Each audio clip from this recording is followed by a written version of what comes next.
side of the pram. Yeah.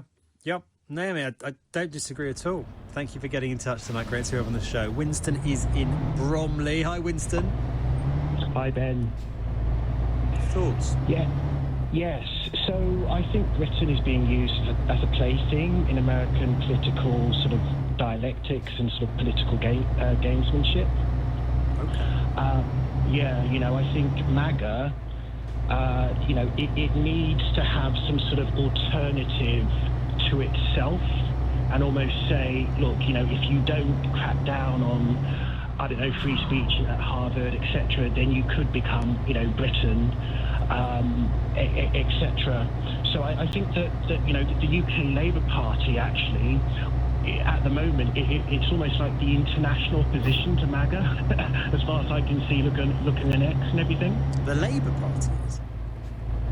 Yes, so many of the posts you see, American conservative influencers yes. Picking up on it and, amplifying it, saying, we don't want to become like Britain, etc.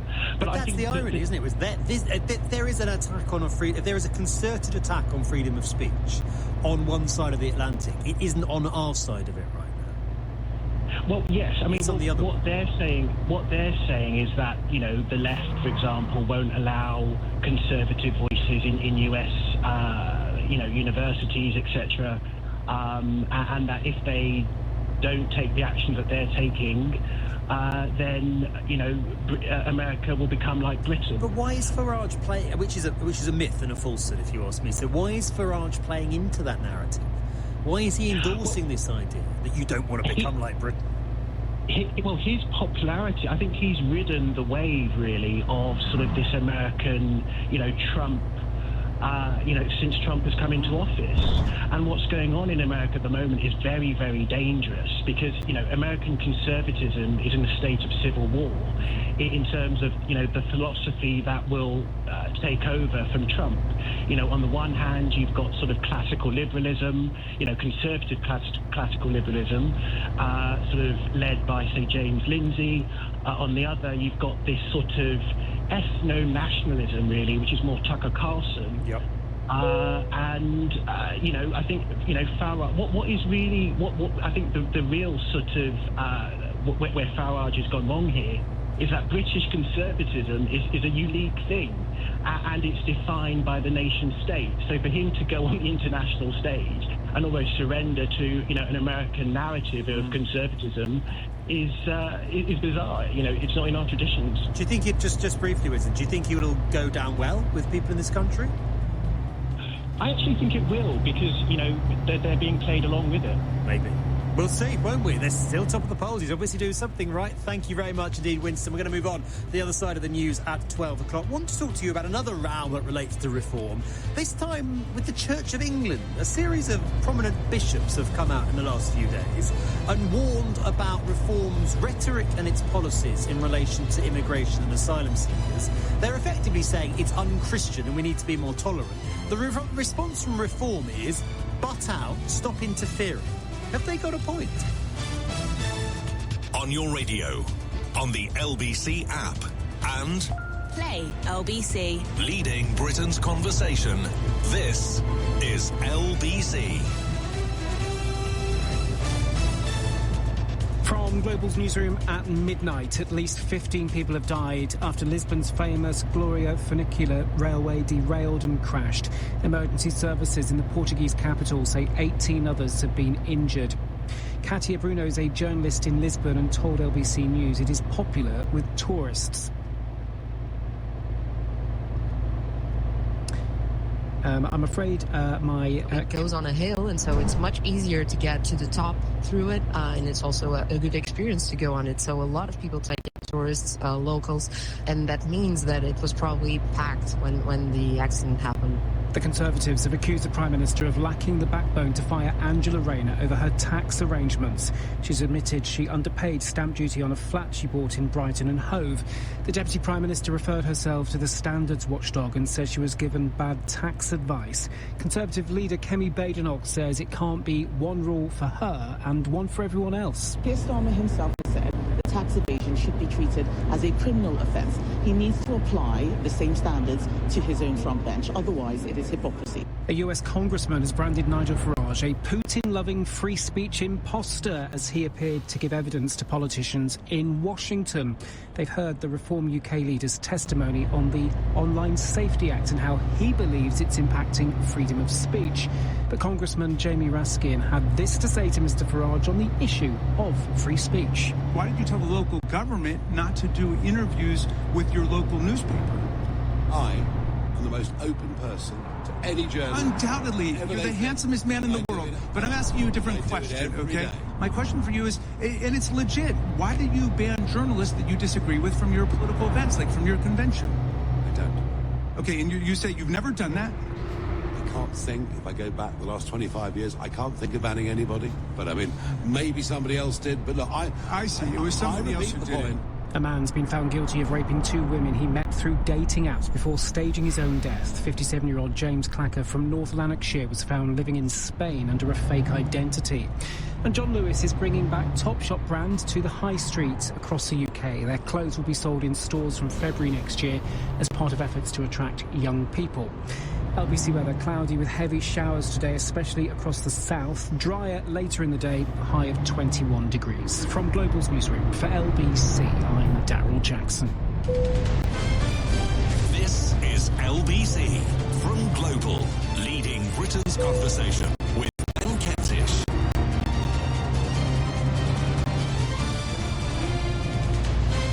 12:03 Thursday morning. Very, very good morning for just tuning in and joining me here on LBC. We're talking about Nigel Farage's controversial comments as he visits Washington, D.C. this week and claims that Britain has gone the same way as North Korea on freedom of speech. It's not the only row that he's got himself into in the last few days, because Reform, slightly curiously, given it likes to sort of bill itself as the party that represents Christian values, has got itself embroiled in a bit of a spat.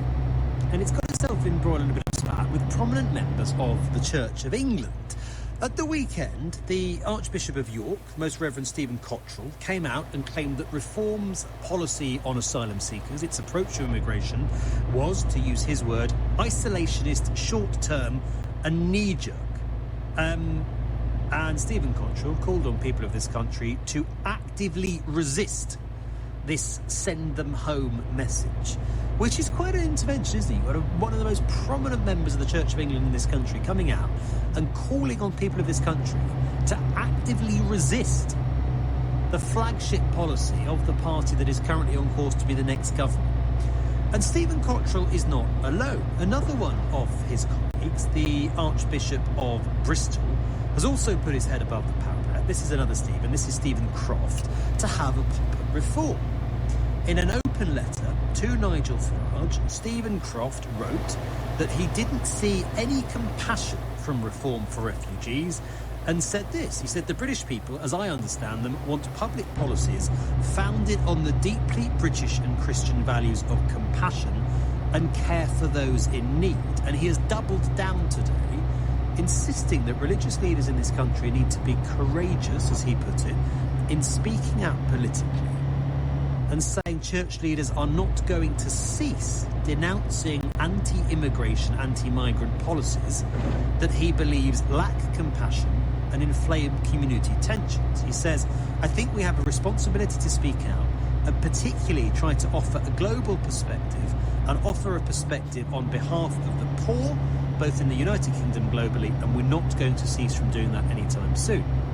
So, quite a dispute going on. Reform saying we need a hard line on immigration, Church of England leaders saying, effectively, as I see it, this isn't very Christian, have a bit more compassion.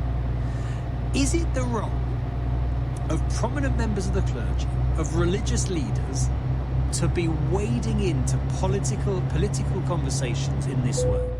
To be actively calling on Britons to actively resist the narrative that Reform UK is pushing? Or are these bishops stepping out of line? Are they abusing their power and their position to wade into affairs that are not really to do with religion or spirituality or morality, but are political matters that should be left to the politicians? That effectively is the response and the rebuttal from Reform UK. On Sunday, I asked that party's deputy leader, Richard Tice, whether it bothered him that the Archbishop of York had criticised his party's immigration plans as isolationist and knee-jerk. Here's his response. No, it doesn't, to be honest. I think that the Church of England should focus on their own internal problems. Let's start. Perhaps they should start by finding a new Archbishop of Canterbury who should do a decent job, increase the congregations like other churches are doing, and focus on all the things around Christianity and leave international immigration policies to elected politicians. They are supposed to be the sort of moral authorities, or some of them in this country. They speak out when they think that, that unviable norms and sort of ethical rules are being broken. And it sounds to me like that's what he thinks your policy does. Well, he's veering into areas that historically and traditionally, and I think should be dealt with by elected politicians, which is international immigration policy. So, yeah, he can talk about being kind and thinking carefully and justice and all those good things that I view from the Church of England, and that's sort of Christianity that I've grown up with. But I don't recall hearing any sermons about international immigration policies in the 60 years I've been going to. What do you make of that, then? He is veering into matters that are not his domain, and he should stick to the religious stuff a bit more. Richard Tice got a point here. It's making it uncomfortable that our spiritual leaders, our religious leaders, are getting so involved in a very contentious, very sensitive, very political conversation, such as what should our approach to asylum seekers be? Or do you think it's absolutely their role as the sort of conscience of the nation, as the supposed moral authority in this country, or partly the moral authority in this country, to be commenting on things that they see as unjust, as cruel, as lacking in morality and scruples? Is that exactly what they're there to do? Because you might say if religious leaders aren't playing that role, then who is? Let me know your thoughts on this. Do you have any issue with the bishops wading in to a conversation about immigration and taking on Reform UK's plans in this way? 0345 6060 973. Dr. Rabbi Jonathan Romain is a writer, social campaigner and a rabbi who has commented on all sorts of political issues. Let's start, Rabbi, if we could, with the specific warnings that some of these bishops are making about Reform UK. Do you agree with what they're saying? Well, it's certainly the right of clergy, whether it's bishops or rabbis, to speak out about the issues of the day. And yes, they are political, but I think there's a really big difference between speaking out on a political issue as opposed to taking a party political point. So, yes, clergy do not identify normally with one particular party, but if we weren't to talk about politics, then we would have to ignore most of the issues of the world. And remember, of course, it isn't a newfangled fad. It's been going on ever since the Bible, because the prophets of old, all they did was assail the ills of society, the corruption of the nobles, the excesses of the king. And any Bible reader will know that the most common phrase in the Bible is about talking about protecting the widow, the stranger, and the orphan. And that triple group, the widow, the stranger, and the orphan, are around just as much today as in the past. So, and there's this lovely verse in Amos, I think it is, where it talks about let righteousness rain down like a fountain and justice like an everlasting stream. But that can't be limited to sort of flower arranging on the church on Sunday. It's got to be about wider society. So, yes, the Bishop of Oxford had every right to speak out. And the Archbishop of York has also criticised reform in the last few days. Richard Tice, who I spoke to about this on Sunday, Rabbi, responded to it by saying that bishops and archbishops shouldn't interfere, as he put it, with international migration policies. The implicit, obvious suggestion there being that this is undue influence in the political arena. Not at all, because everyone's got a right to their opinion. So the bishops have a right to say what they say. Whether they're listened to is another matter. But otherwise you're censoring people and saying there are no-go areas you can't speak about. And obviously if a clergy person talks nonsense, like as anybody else may talk nonsense, whether it's a politician or the man in the pub, then their views get dismissed. But the whole point is, if people say something and it resonates, then maybe it's something that the politicians, whoever, might take up. I guess the difference is they're not speaking about it purely in a personal capacity. They are using their pulpit, quite literally in this case, to sort of make what Reform and others see as a a political intervention in a non-religious matter. I guess this is just they're almost abusing their position in that sense. I understand the argument, but then, the idea of religion being, just about sort of flowers and smells and bells, it's a very sort of naive idea of religion. Religion is about society. It's as much Monday to Friday and what happens at midweek in the factory in the high street as it is on Sunday morning worship. But is there a difference between saying, I don't know, look, we need to be tolerant to vulnerable people in society, we need to be compassionate in our approach to asylum seekers and so on, in a sort of, from an ethical perspective? Is there a difference between that on the one hand and directly criticising a policy of a political party that, if the polls are right, is on course to form the next government? Is that overtly political? No, because, it is political, but it's not party political. And actually, the bishops have criticised the Conservatives in the past. So in other words, if they're criticising reform because it's reform, then no, that's not on. If they're criticising a policy that just so happens to be adopted by reform, then that's perfectly legitimate. And the same would apply when they're talking about green issues or lack of social housing or whatever the issue of the day is. So it's a bit richer time to sort of say you can talk about this but not about that.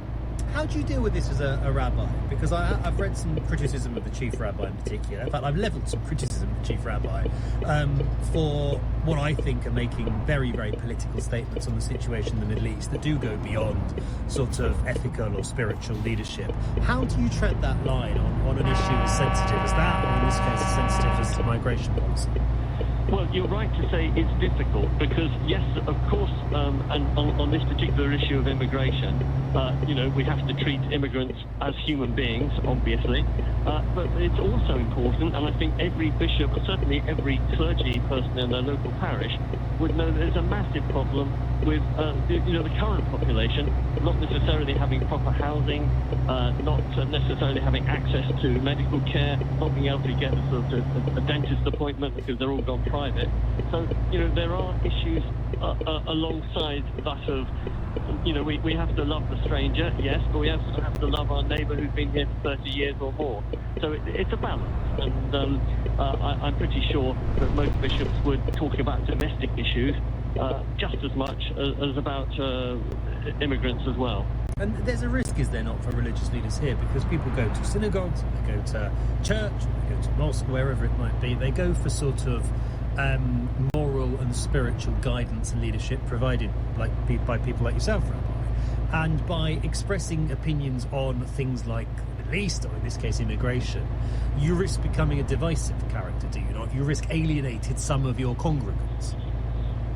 Well, again, a lot depends on whether you're attacking the party because you don't like the party, or whether you're attacking the policy itself. But also, frankly, a lot depends on how you do it. Right. If you make a cogent argument, whether it's moral, political, economic, and give a cogent argument, then I see why not. And by the way, in my congregation, I always give people a chance to answer back.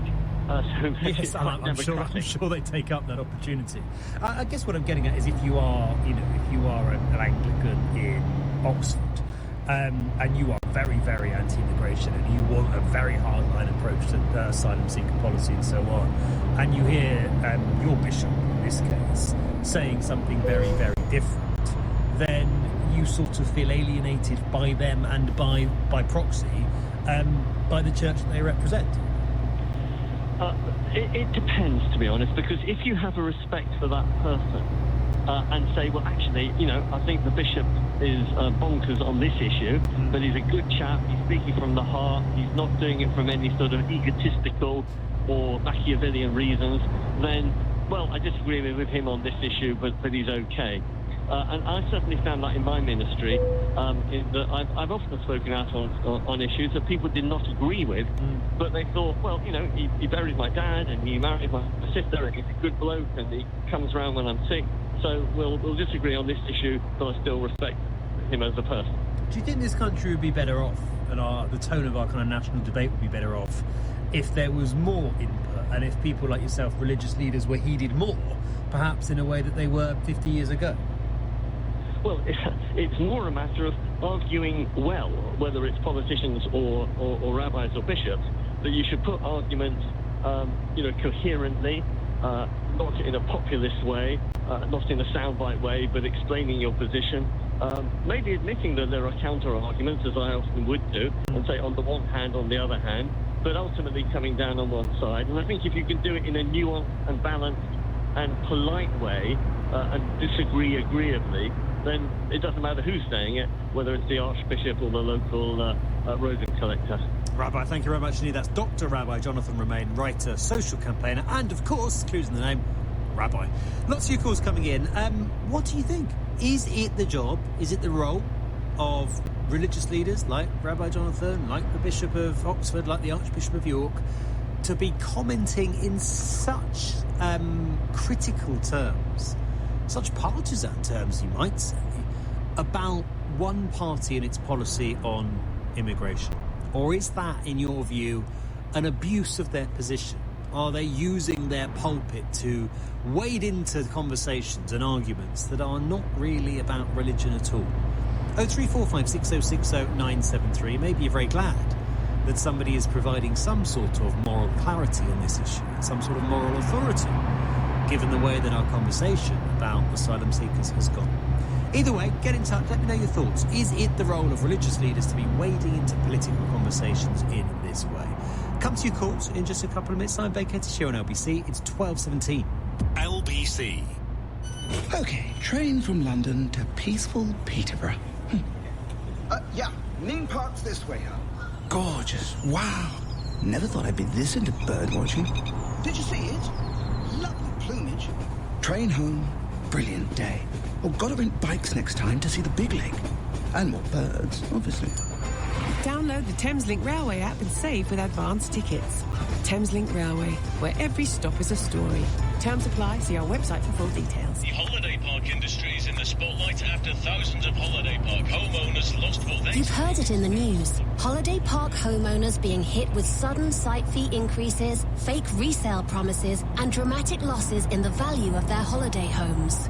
The Holiday Park Advice Centre could help you get compensation if you were missold. Contact the Holiday Park Advice Centre today. Text ASSIST to 78900. That's ASSIST to 78900. Ben Kentish on LBC. Call 0345 6060 973. It's not just immigration, is it? It is, Justin Welby, the Archbishop of Canterbury, very much wading into a row about assisted dying and saying it was a bad idea. We had the Chief Rabbi, very, very critical of the UK decision to cut off some arms supplies to Israel. Are those really matters for church or Jewish or Muslim leaders to be weighing in on? Or should they just stay in their lane a little bit more? Do you think it's inappropriate when they start spouting off about matters that maybe you think should be left to the politicians? 0345 6060 973. Get your calls coming in on that. Let's talk to Luke in Bromley about it all. Morning, Luke. Morning, Ben. As a committed practicing Christian myself, evangelical, sort of non-traditional type of church is what I attend, I actually wrote to Nigel and Richard over the weekend about this point. Nigel Farage and Richard Dice from first name terms, Luke. Yeah, and I got a reply as well, personal reply, but moving on. From who? From Nigel, yeah. What did he say? Thank you for your support, and we look forward to speaking more about it at the conference. Wow. And what was it you said to him? So my point was, basically, that to ensure that the majority of practicing Christians outside of the Church of England do not see the Archbishop or the Church of England as representative of what we believe or what we do. They haven't done for the last probably two decades.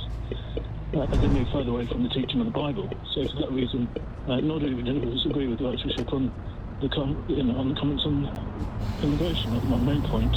Also, to be encouraged that the majority of us Christians, support Reform UK. Come on, you can't say you speak on behalf of all Christians or the majority. No, but I can say that the majority don't meet day to day. Yeah, but that's very different from speaking on the majority of Christians. There's millions of Christians in this country. I don't think you can say credibly In fact, I know you can't say credibly that the majority of them will vote reform. Above all other parties, I can. You can't. You just can't. The reason why, let me explain why, Ben. Go on. The reason why is because there's a correction that's needed to ensure that we maintain our Judeo-Christian heritage that we've enjoyed for so many years. But right, that's your view, but I don't think you can extrapolate and say most Christians agree with me, because you just don't know that. I know a lot of Christians who hate Nigel Farage and would never dream of voting for him. As I read through on groups and speak to people from different churches across the board, my church, for example, has probably about 30 to 40% original immigrants. I'm actually married to my wife, who's an immigrant as well, and yet we all support reform. It's quite common that we want a party that's going to sort of help to fight against the freedom of speech which has been eroded. So as a Christian and as a reform supporter, how do you feel when you see really senior members of the Church of England, like the Archbishop of York, coming out and criticising the stance and the policies of the party that you support, Luke? It used to bother us, but these days it no longer does, because like I said, they're all over the place, the Church of England, unfortunately. Why are they wrong to say that Reform's position on immigration is knee-jerk and intolerant?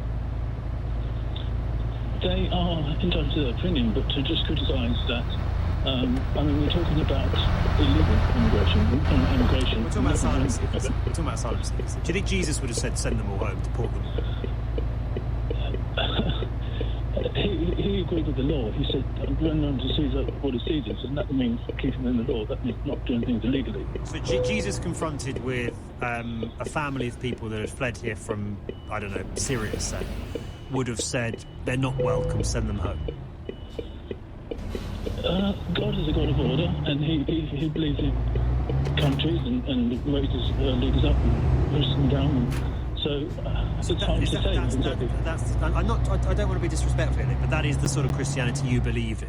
When vulnerable people say, please give us safe haven, please give us safety, you say, no, go home.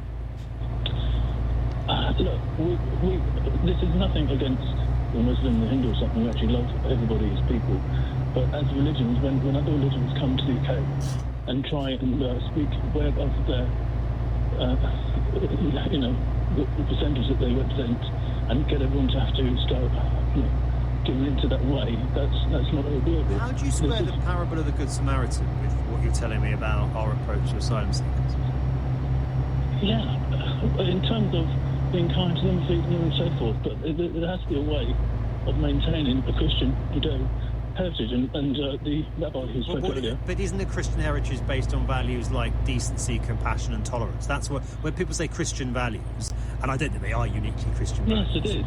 But that's what I genuinely interpret them as being. But it also, 100% before everything else, has to say that Jesus is Lord, is God, none other. And anything else is right. So because they're not Christian, there is more of a case for being intolerant towards them and deporting them. Yeah, look, don't forget, Nigel has... The Samaritan isn't a follower of Christ, is it? That's the whole point, is that you go out your way to look after people who are not like you. And when it comes to asylum, I put it to you that actually Christian values and what you're saying about asylum seekers are opposed. But everything's within measure. Look, I'd welcome anybody in my house for a meal or whatever, but there comes a point where I've got no more chairs to sit on. This country has so much money and so much room, but it comes to a point where we have to say, enough's enough. Let's do things legally and correctly, and otherwise, let's try and work out a way to do things straightforwardly. All right, Luke, hold the line if you would. I want to bring Alex in Leeds. I think you've got a slightly different view on this, Alex. Are you a practicing Christian as well? No, I'm not, no. You're not? Okay. What did you make of what Luke was just saying? Well, it's complete nonsense, isn't it? If anyone got any knowledge about biblical scripture and how radical, if you just look at the New Testament, how radical Jesus was. He challenged the law of the Pharisees. He challenged how people practiced the religion at the time. Obviously, he was crucified for seen as a threat to the power and the establishment. Your current caller doesn't know anything about how radical Jesus was, even other prophets in the Old Testament. He's talking absolute nonsense. Luke? For you, I do know my theology. Well, Alex thinks you're talking nonsense. You're completely misinterpreting the message of Christ. Yeah. Well, look. The point was. The point is, we love one another, but we have to do things in reason. I bet the guy who's speaking now has a lock on his front door, which means he says that he wants to go to the front door with no plates and say yes or no to each person's locks. There's nothing wrong with having some rules and laws in place to try and keep a bit of order within your boundaries. Alex? Like I said, Jesus came to challenge the law. If you know anything about the scripture, Jesus was the way forward, to bring new traditions, to discard the old ways. Jesus was the ultimate radical. He talked about how difficult it was for rich people to get to heaven. He deliberately hung around with the poor, the destitute, those with leprosy. He hung around with prostitutes. What more radical can you say than that? Your current caller, I'm not a theologian. I know a lot about religion, a lot about Christianity, and again, the evidence is there. He's talking absolute nonsense. He's entitled to his opinion, but the thing is, if he knows all of that, then I wonder where he thinks he's going at the end of his life. I mean, there comes a point where you have to say, why are we here on this earth? What's the point of us being here? It's to bring glory to God. It's not just to sort of, talk about how radical someone is and, to place your bets at the end of your life. So I think it's good to know where you're going. I mean, you clearly disagree with what some of these senior clergymen have been saying. Are you comfortable with the fact that they are saying it? Or do you think they should shut up and pipe down? I kind of agree with the rabbis. Everyone's entitled to opinion. They need to speak up.